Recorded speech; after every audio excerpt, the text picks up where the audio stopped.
You're watching Co-op for Two. I'm Jesse. I'm here with Greg. Thanks for having me on your channel. It's great to have you here as always. And this is our review of Deadline, which is kind of a mashup between a detective solving and pattern matching. So let's start where we normally start, components and theme. Well, we have to start with two other things first. Number one, I feel like Jesse because it's very, very late and I've worked all day and I've got two beverages to try to prop me up. Soda, which I don't drink very often, and a cup of tea, which seems like I'm advertising for Jesse. But Jesse's usually the one with like 16 drinks.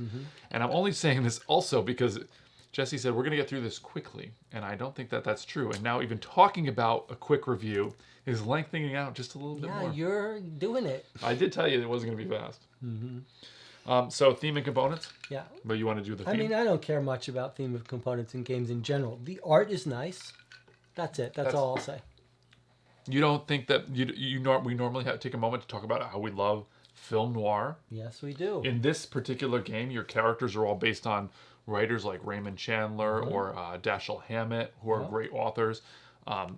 May I? The other detective. It has a bunch of detectives. It's going to be Dashiell Hammett, Gilda Haynes, Tracer Schott, Pete Lorre, which is Peter Lorre, Raymond Chandler, of course, Eve Gardner instead of Ava Gardner. So, they're all, and this is set in it's like a film noir type, hard-boiled detective type story game, right? It takes place during that era. So Jesse and I are very much into that theme. We love watching film noir. Yes, we are.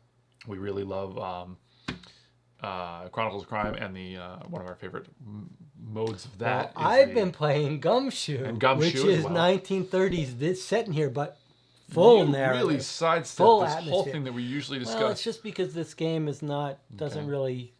Well, in general, though, we do really love that theme, and I think that is important to think about.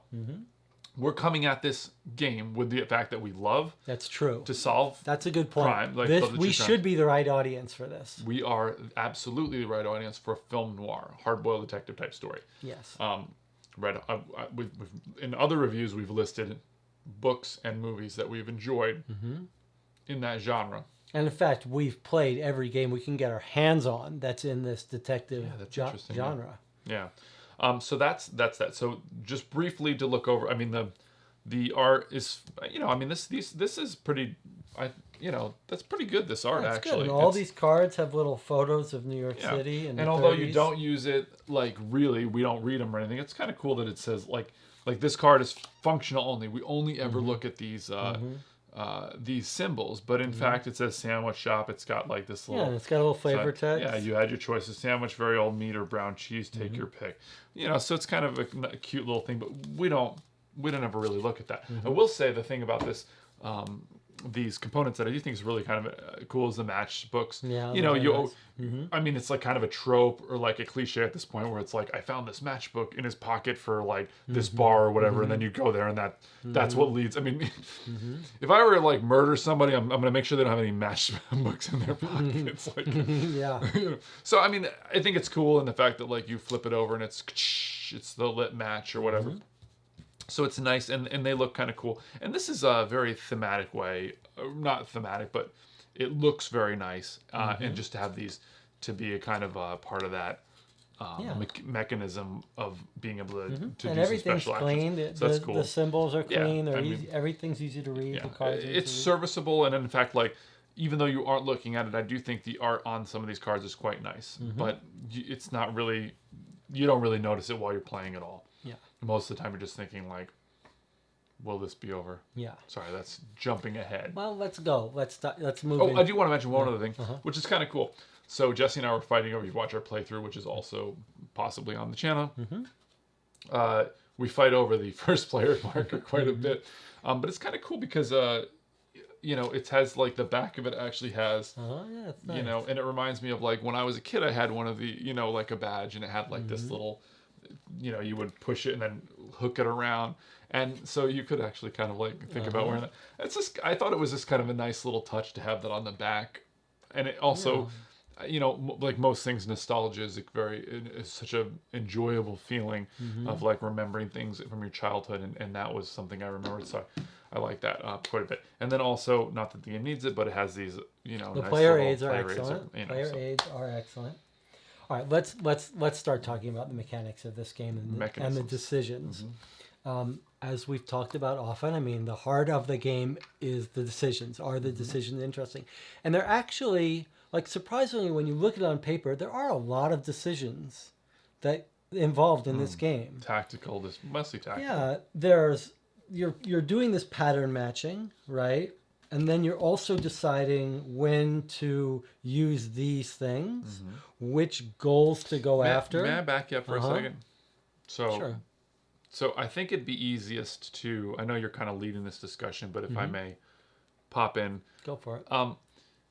essentially this game is two different games, and I think it might help us to separate those two things. Okay. So the game is you're playing two different games essentially, and one of the games that you're playing is a game of is like a sort of a narrative in the vein of Sherlock Holmes, Consulting Detective Chronicles of Crime, Detective, one of those type of things, where you're reading through various story type paragraphs, and you're taking clues to decide where to go, and to read into those different things to decide, well, what do I think is a good lead You're to chase trying down to solve and how a to mystery through little paragraphs that you get. That's one half. And then the other game that you're playing is essentially a tile laying game in a way, right? Where you're putting down cards. Some of them can cover other symbols and things, and you're kind of making a chain of essentially tiles, right? Yeah, you're picking a goal to go for and then trying to make the pattern of that goal. Okay, so you're playing two completely different games. They are completely different. So you were kind of talking about that second game, and when I interrupted you there. Well, yeah. I mean, I was saying that you've described it well, and the pattern matching or the tile laying actually has on paper a bunch of interesting-ish decisions. In addition to this pattern matching, there's a thing where you've got to decide how to use these, when to use these. And there's some interesting strategy where you've got some on your cards. So you can see in our playthrough, So you have some do of we the- use this now? When he says you're being the matchbooks, Right. so when you play a card that has a matchbook, you get to turn one of these over, and then the If more it's not already turned over. So there's some interesting strategy there, when to do it. There's your detective abilities, when to use that. There's the decision of what goals to go for. That's the only place that the twain meets about the I narrative would agree part, with that. deciding which goal to go for. There's the issue of when to go out. There's the issue of what bad card, what plot twist bad card to play when you go out. So on paper, there are all these little decisions that could be significant, but I'm not sure they really feel. Yeah, it's That's you bring up significant. that there. It's interesting because once you start listing them out, it does sound like you say on paper, which we've said on and off camera, I think Yeah. probably at this point, that there are a lot of like small decisions. Like if I go out, then I can dump my bad hand. That's right. If I have a lot of these plot twists, okay, so I can get rid of them. But if you keep winning each of the cases, then you essentially you don't get it to mix out your hand, then there's more likely to start building up those bad plot twists, right? And so essentially you can decide, well, if I play the matchbook second, and then use the matchbook first, and then play the matchbook card, I can use it and then flip it back over, etc. And so and there are like if I put openings, then it's easier for my teammate That's to right. kind of like. But to address your point is like you're not really sure if it really ends up. I don't think it does end up meaning anything, because essentially you kind of look at your hand and you're like, I can't really play anything on that, or I can, or well, I can play this card on it. This is already flipped over. Oh well, or it's not flipped over. Okay, I mean, it would make more like it doesn't. The decision space is not really. I that mean, I complicated. do think we got better from our first play to our second play. It's definitely, there's some skill involved. You would get better. The thing is that the decisions aren't interesting enough that you're like, yeah, you can tweak around the edges and do better, make these better decisions. But the actual gameplay, the core decisions you're making are so uninspiring. They're so sort of rote, boring. They're like, I have this, so I'll play it. That it's hard to get motivated to try to do so much better. In that last gameplay, we wanted the game to end. Like the better we did, the worse it was for us. Yeah, It was just actually, yeah. dragging out, Yeah. and we didn't want it to drag out. So, I mean, and that's like at best, like, so essentially, I may have said this already, but the game is doing two things, right? It's playing two different games, completely different games. And unfortunately, it does both of them badly, right? I agree with you. It's doing two completely different things. And each of it's like failing at both of them. I would go further than that. I would go further than that. You are absolutely right. It's doing them both badly. The pattern matching and the tile matching is not fun, not enjoyable, not interesting. The story stuff is not compelling, not good, not especially well written. But not only that, here's where it gets worse. The strategic decision about what goal to go for is based on what you can achieve and directly conflicts with using your brain to say what clue should we look at. So the games are completely going against each other. If you treat it like a narrative game, like you were playing Sherlock Holmes, you'd say, well, let's look at what clue we should go for. Let's uncover this. But in the game, you're like, well, that would be a stupid thing to go for because we can't achieve that with our cards. So you're forced to not consider what information would be useful and forced to play it like a game, or you pick the things that would be narratively interesting and you fail at them. Now, so in our playthrough, if you choose to watch that, there is kind of a nice balance that it can be struck, which is what I was trying to recommend, which I said, where do you think are the best couple of places to go? And we would say, okay, these two places. And then we'd look at our cards and say, which one do you think we could achieve? And that's the one we would pick. Now, let's back up for a minute before we kind of tear the case to shreds. Can't wait. I don't like being a negative person. It is but hard. I think but this hard game, with this one. I'm like holding the both barrels back. It does feel a little.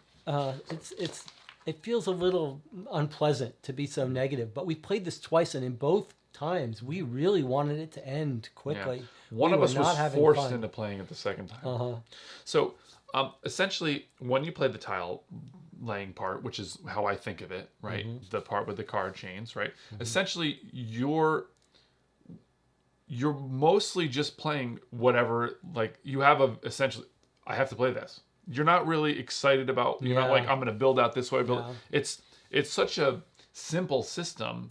I mean, these are just sort of like extra rewards for what you would already do. Do you get the reward? Fine. Do you not? Okay. It doesn't matter. I'm going to play this card anyway. But you're almost always you're just looking at your hand, and one is obviously the better thing to do, and that's it. But where it could be interesting is if you can work with your teammate. But this is one of the major problems with the game, which is a sticking point that I have for a lot of games, and it's the kind of the. Well, we're on the same page about this. It's the limited communication. And so, in like Shadows over Camelot, a game like that, it's Shadows over Camelot. Is that right? So. Okay. That game is like, you have to be vague about your hand because there's a trader involved. There could be a trader involved. And if you say, like, I have a 3, and then you put a 5 down, and then somebody sees that it's a 5, they're like, well, then you're obviously the trader because that wasn't the card you set. So you have to be vague for that reason. I don't think that part of the game works very well. And I've seen it in a number of other games. Even, here we go, Ring a Bell or whatever, because I'm going to bring up Lord of the Rings, the card game. But in that, you're not supposed to, the official rules say you cannot tell somebody what's in your hand, but you can allude to it. I have, like, a gray-beard person in my hand, and just say Gandalf. Like, there's no reason. Just say it. All you're doing is saving time. So let me just say, we are both on the same page about this. It's not a mechanic we love, the limited communication. It means all of the fun of planning and cooperating is just right out the window, and instead you're replaced with this game of how to give enough information that's not cheating. And another game we played like this was Fox in the Forest Duet, and it really makes it it's like a silent. It's a very awkward mechanic when you can't talk. Yeah, if you're playing like Hanabi or something where you cannot speak, but you can see the cards in the other person's hands or whatever. Or you could think of even like Codenames Duet, which we played on the channel. You can watch a review and play through. That game is that's different. But it has a very clear rule. You can say a number and then you say one word. Right. That's it, and that's interesting. So the crazy thing, I'm going to read this because this is very fascinating to me. Is just how confusing the rules are in this game. It's like you can say well, wait, so that's much. not fair. the rules are actually very straightforward. You're just talking about this one particular part of talking about communication. I'm saying the rules. Just the rules about communication. The rules. They're fuzzy. That's a good clarification. The rules concerning the communication are insane to me. Yeah. Okay, I'm just going to read this because I think it is actually pretty amusing. Okay, you cannot discuss the exact. I'm reading this verbatim. You cannot discuss the exact cards you hold. You cannot suggest a different placement as another player is playing a lead card. They choose where it is played. Okay. Examples of fair comments. I think we need to try to get the clue from Slats. He knows something. Can you remove one of my plot twists? How do we all feel about taking on this particular clue? Think we can do it? Should I use 3 hot tips to get rid of your active plot twist or wait? If everyone drops out, I can finish this clue myself. If you can, avoid playing on the right side of the chain. We failed this clue because we lack shot glasses. Should you try again now? I have a lot of money, so that clue works great for me. So you can say I have a lot of money. You can say I don't have these. You could say play on this side, don't play on this side, but you can't say exactly what to do. I mean, it's like I feel like you frustrating. If you were a rules lawyer, you would just basically just open up your whole hand and just tell everybody exactly what you had. Yeah.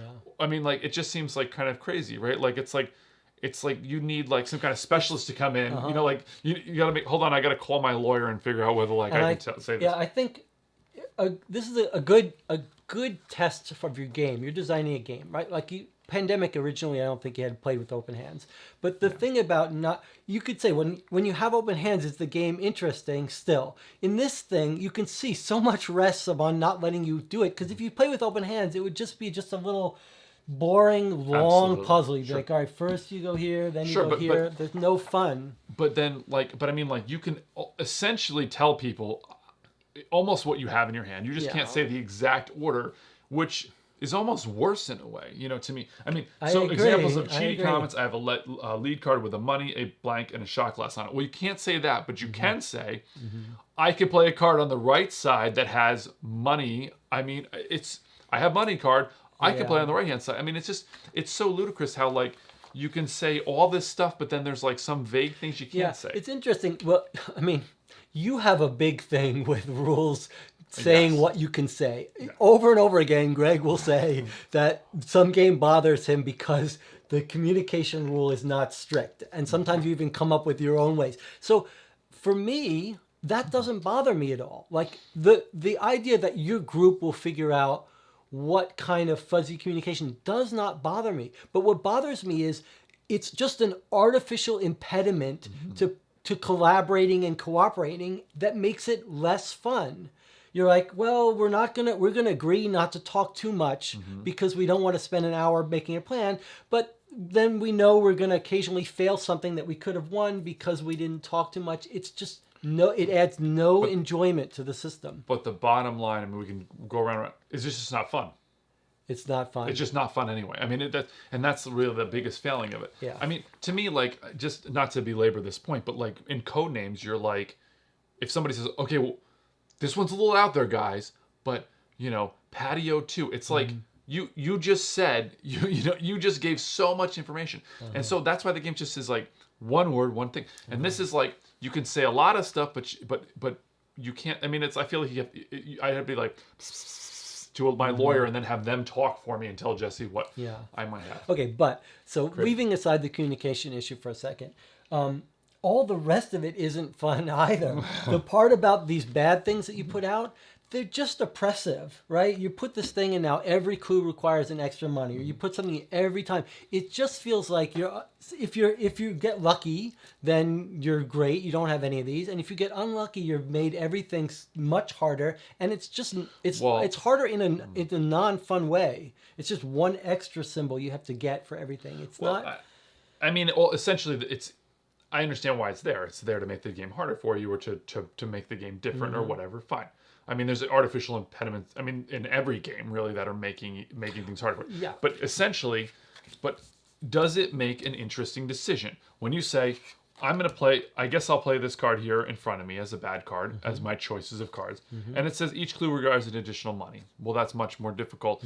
You could say, okay, well, we're going to go towards this clue next, maybe. So, but you don't know what's going to come out next. So you don't know what's going to be money. You're right. You could strategically say, I should play this card because with the goals we have. But who knows what's going to come out? You don't know what's going to come out. And it's not, wow, there's something about it. These symbols are completely generic. They have no meaning other than that. They're just a random distribution of symbols. Or there's one where it's like discard a card with a money or a cigarette, and essentially that just is like, okay, well, I'm just gonna have one less card around, whatever. I mean, like, it's not that interesting. I mean, it does create a thing where you can try to like build these up to try to get rid of them, but I mean, as we've said before, that's completely arbitrary. It does feel like, do you not feel like they made this game without this, and they're like, this is not a very enjoyable game. How do we, rather than fixing it, and making this game enjoyable, they're like, what if we make some mystery thing that sort of makes you get this reward for playing it? You can only play this game 12 times. I feel like they knew, like, no one's going to want to play this more than 12 times. If we could just give you enough reward that you could get 12 games out of it. But I mean, you can't. Right. So essentially, but we talk about game length. You know, I'm a huge proponent of game length. I think this is a really important point. And like this, like, so I'm going to kind of come out of this for a second because I was coming over tonight and Jesse said, well, I want to do the deadline. I want to do deadline review. And I'm like, all right, we'll do that. That's fine. And they said, I want to play deadline again. I was like, oh God. And I'm like, we already know how we feel about this game. We do not need to play this again. Yeah. But he really wanted to do it. And I'm like, okay. Well, I felt like we owed you playing it at least one more time. But what did I say? You said it's time to take our medicine. Yeah, that's exactly how I felt. Yeah. But the worst part of the whole thing... Go ahead. Is I thought to myself... Half an hour. 30 minutes. I said, if I have to sink 30 minutes into playing this game again, I don't want to do it. I'm tired from work today. Yeah. Like, I mentioned that a lot. I guess I really am worn out. But, you know, I was worn out. And I thought to myself, I got to, like, trudge through this. But half an hour, I'll put my time in, take my medicine for 30 minutes.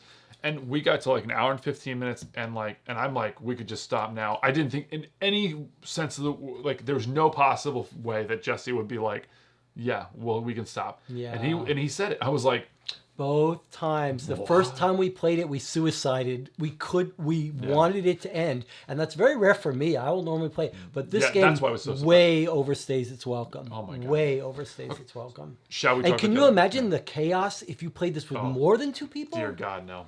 No. Wow. Don't want it. So, do you want to briefly talk about the other half of the game, which is the story and stuff? Yeah. So some of the reviews, the people like the mystery element. And maybe I could see it theoretically, but I mean, I've been playing this Gumshoe game, right? Which is this epic 6-hour sessions and Sherlock Holmes, these 6-hour sessions of serious mysteries, seriously well written, huge, wonderful narrative. And this is just like an offense to that concept of a narrative story. If you had no experience with that, and maybe if you could do this in 20 minutes, fine, but this does not feel rewarding, getting these little pinches of story. And I'll say this is the last comment I'll make about this. It surprised me when we did this playthrough that you were so serious about saying, well, let's look at these clues we have and what goes next. Because to me, this is the perfect example of something where it feels like there's no way to know which clue you should look at next. It's totally random. You could turn over the next card and it could be, oh, surprise, this person was in this past life movie actress. And so there's no way to look at those clues and say that you shouldn't go for that one or that one. Whereas that's very different in the Sherlock Holmes or the Gumshoe, whatever. You really feel like I should be smart about where I spend my energy because this is more likely to yield fruit and this is less likely. In this game, I don't feel that at all. Yeah. Essentially, I think you counted 19 or 20 cards in the deck, all right, of the whatever case we're doing, right? And you know, those cards are, each of them has a very short paragraph. I mean, you might say that this is like maybe 2 full, maybe 3 full pages of like little paragraphs. Mm-hmm. Very, very light on the story.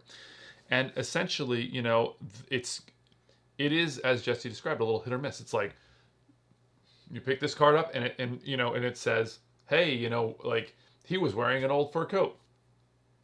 If you hadn't gotten that particular clue because it got taken out of the game because you failed something, or because you just didn't get to that one or whatever, you go to read the questions and You didn't know the answer to that. Mm-hmm. And did I care?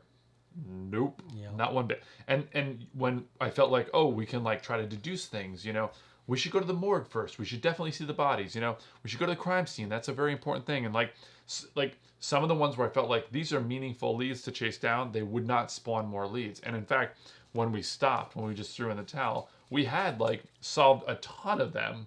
Mm-hmm. And then there were a bunch over there, and I'm like, I just don't know how to get those out, and I don't really particularly care, honestly. Yeah. And I mean, the story itself, like the mystery is so threadbare. I mean, like it's like on the Family Guy, they have this little joke where they're like, the special guest actor on like the Law and Order episode, he's the killer, and they're like, it could be, they got the credits rolling, and they're like, it could be the mailman, and then it has like a famous name, and then both go like it's him.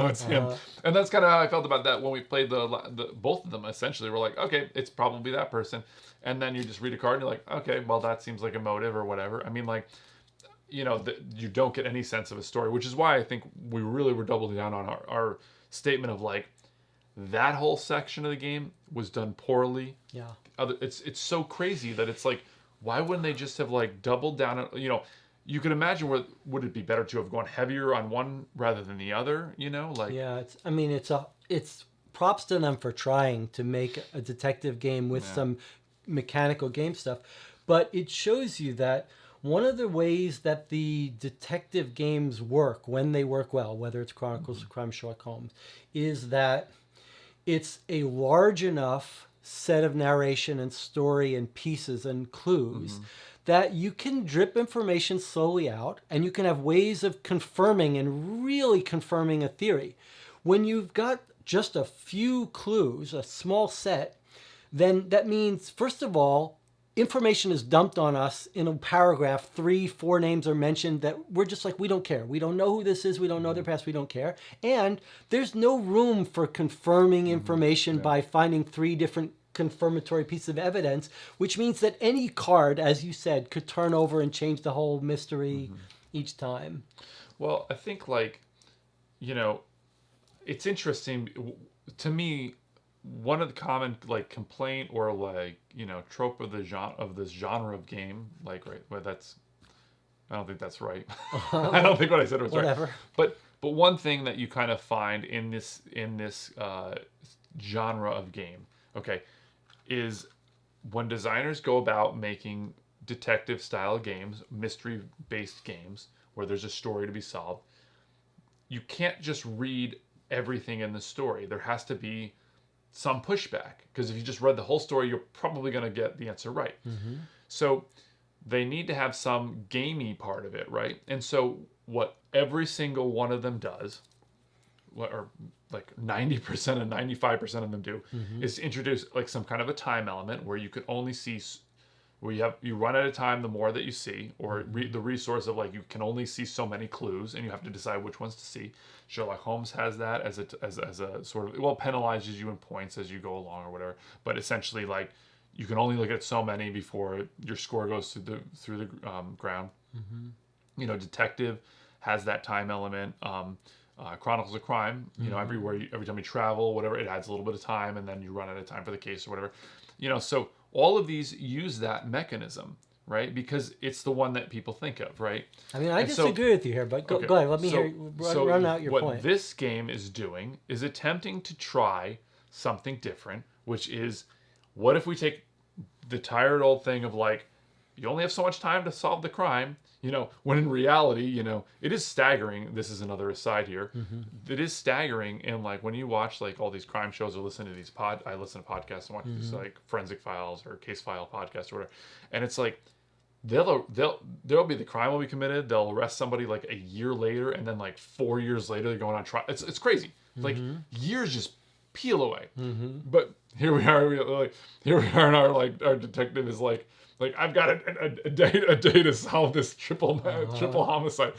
But so it is a way to introduce a different mechanism that's not time in order to like solve the clues. It doesn't work, but it's an Yeah, attempt. I mean, you're right. It is a clever attempt to make you run this puzzle to get access to clues, and it's actually kind of clever that as you fail, you lose clues that you're never leads that you're never going to be able to read. I mean, that's a pretty cool idea, but it doesn't work for a whole bunch of reasons. One, the game mechanic is not fun, and the other reason is it really overstays its welcome. So by the time you're halfway in, you're like, please take away the leads. I don't want them.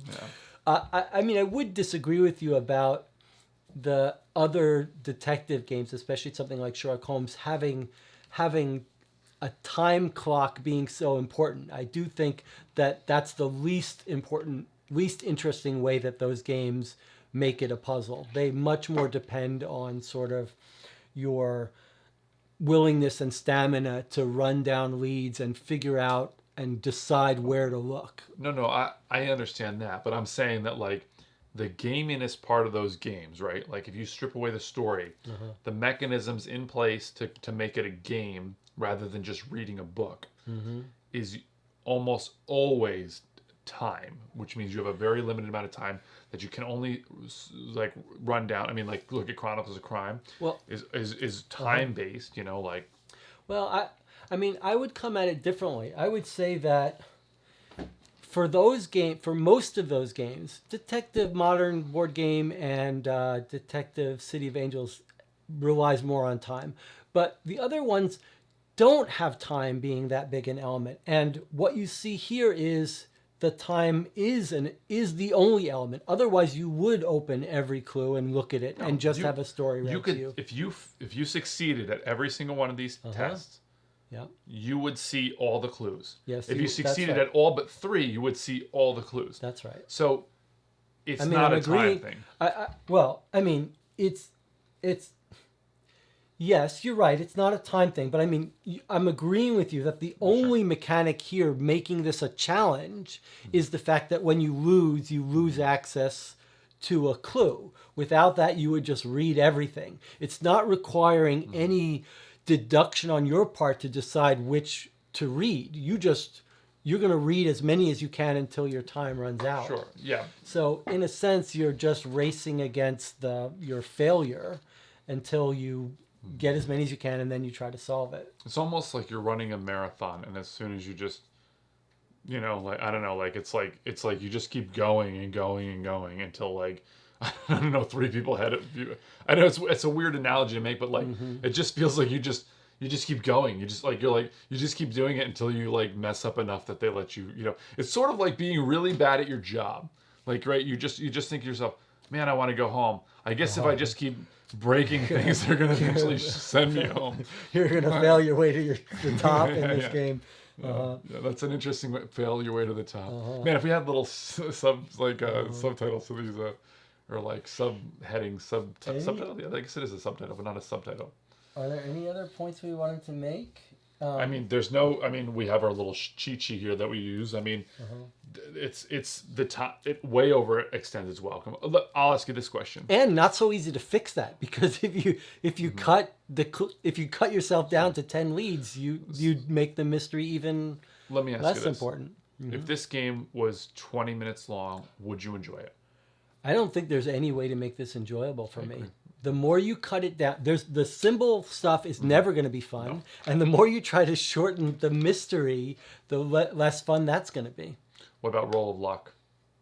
Look who's leading the discussion now. Yeah, I mean, it almost doesn't matter. I mean, given our standpoint about it not being fun, luck or not, but that's a good point. There's a lot of luck in here. Although I do think, in fairness to the game, after our second playthrough, you could see that you could get much better about your sort of meta strategy about when to use these, how to use these, how to be smart about picking goals. But you wouldn't want to, I would agree with that. I think I'm ready to... Well, do you want to... Oh, sorry. Yeah.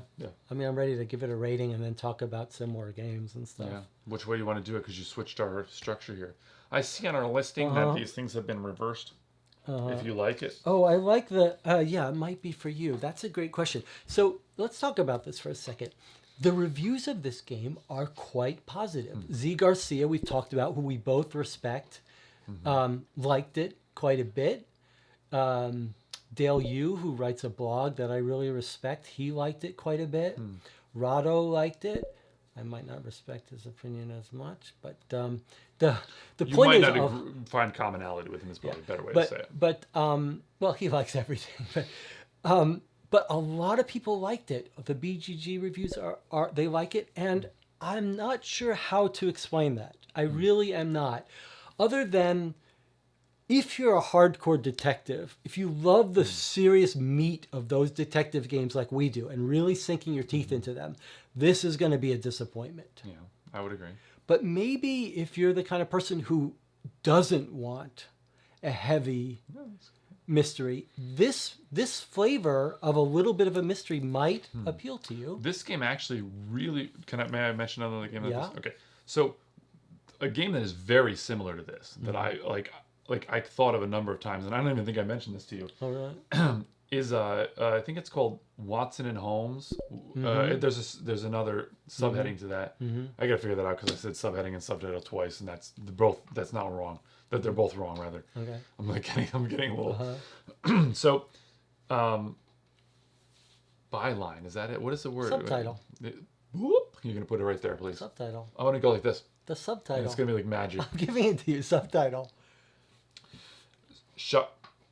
Watson and Holmes, which is like, it has a number of like, from what I remember, it's been years since I played it, but there's like small cards like this with little pieces of information. So I think that one of the ones was about like a train mystery, and it was like this person, was wearing this, and this person had this, and it was kind of giving you a little bit of information on each of the cards in the grid, and it was sort of like, if you were to read all the cards, you would easily figure out the mystery, right? Like, because you just know. And so it was a competitive game, and you had to like put your cubes on. You could put your I'm pretty sure, like I could put a cube on something, and then you would be like, well, I'll put two That's cubes, right. and it would kick me Uh-huh. off, and then you'd be able to read that clue, but I wouldn't be able to look at it this round. I had to wait around. I'd be like just behind you, and it was about speed. Whoever figured it out faster. But I mean I got rid of that game as I didn't care for it. I only played like the first two cases. Okay. But it was the same thing as this. It was sort of like this gaminess on top of like but a very it wasn't, uninteresting. But even in that case, and there are a couple you more. played it? There's, I think I have played it, and I've played, and Sherlock Files is another one where there's the mystery is all on the cards, and then there's a puzzle or a game involved in deciding how you get to see or which ones you share with your competitors or your team. But at least the focus of the game is on getting access to that information, whereas this is a huge amount of work done for something that has nothing to do with anything. It's just the reward after playing a round is to get to see something. Yeah. So that game is very similar to this game. I feel like the Watson and Holmes, but it takes this whole part out. It is very similar in the way that it's like, here's the mystery, it's not very deep, right? Here's this other whole game, but that game is sort of about like sort of putting, trying to almost outbid people and sort of area control a card so that like you push them off, so you'll read it and they read a different card. And I mean, that at least in that game, this whole this part was much faster, putting oh, you kicked me off, I'll go here, you kicked me, okay. So otherwise, no, not there really. May be people that like this pattern matching puzzle. Then play a different game that does it better. That's what I would say. I'd agree. It's very hard to mash these two up and find someone. Although we seem to be in the minority. Well, I think we've really drugged the bottom of the barrel here with it's going to be hard to with that part of it. So I haven't even thought of my final rating. By the way, I'll give it a rating. I would give it a 3. That's about as low as you shouldn't have said that so fast because I was trying to think of what mine is. It's rare that I feel bad. I feel bad. So first but of all, for me, it's a mechanic that I don't like, even in a fast, quick game. And now you've made a long game out of it and taken and made an abomination of a game mechanic, of a game style that I love more than anything. This deductive stuff. So Well, I mean, it's an abomination. we played the 2 games. The first one we played, I was like started intentionally, jokingly, but actually doing it was Throwing to, the like, game, was to committing like suicide. to speed up the clock. And then this one, you were like, okay, we can stop. So I guess that says a lot. I guess I'm gonna meet you there on that 3, I suppose. Yeah, not for us, unfortunately, but maybe for someone, I guess. Yeah. So I did have, there are a couple other games that are a little similar that I wanted to mention. One was The Grizzled, has a kind of a similar feel of Yeah. not being able to talk see about the that. cards and playing cards for hand But I match. do like the Grizzled. And I don't like the Grizzled either. And it's that, again, limited communication that I really hate. That gives me no satisfaction to play those games. Well, the Grizzled, not to go on a huge Grizzled thing, but just very briefly, the differences between these is that game is about 1,000 times faster. It is a lot When you're faster. playing, if that game feels to me like you would play like cards like Gin Rummy or something where you're just like, oh, I'll do think this. you're right. And it kind of has that think feel you're of it. The big knock I have against it is that it's that same thing that we talked about before, and Jesse just mentioned now, which is that weird communication where you can kind of say certain things, you can't say other things.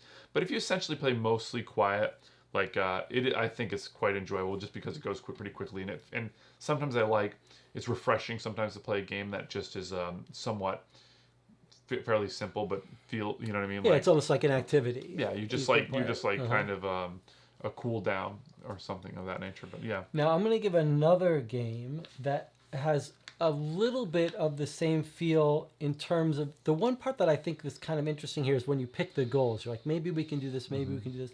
Another game that jumps to mind is The Crew, which I know you've got some mixed feelings about. But The Crew has that really great feature where you're like, let's go for this goal. And I can't communicate directly with you, but let me see what you've got in your hand.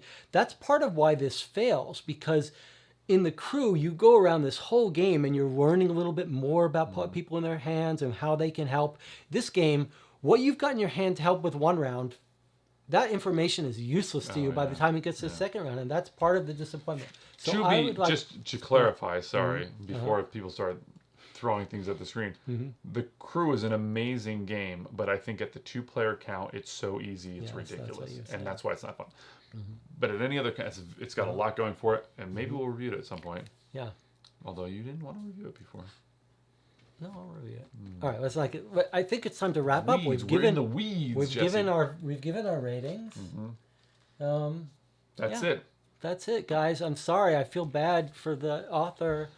This got like a 6.8 BGG. My I'm God, just I can't believe it. blown away by how many I people see. like it. So, but don't take our word from it, right?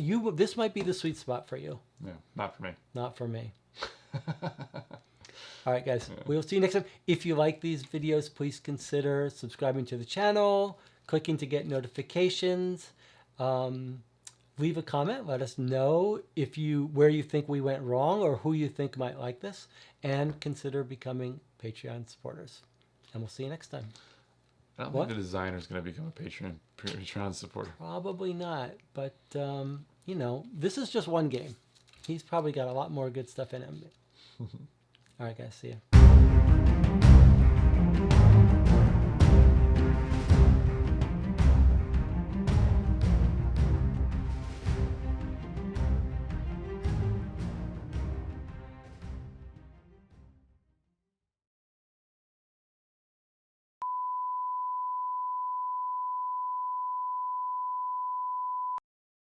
Okay. Ready? I'm not going to introduce us. Are you okay with that? Yeah, we're introducing us. You are watching. I mean, why wouldn't you introduce us? That's like a whole thing. I want you to find the other reviewers that introduce themselves.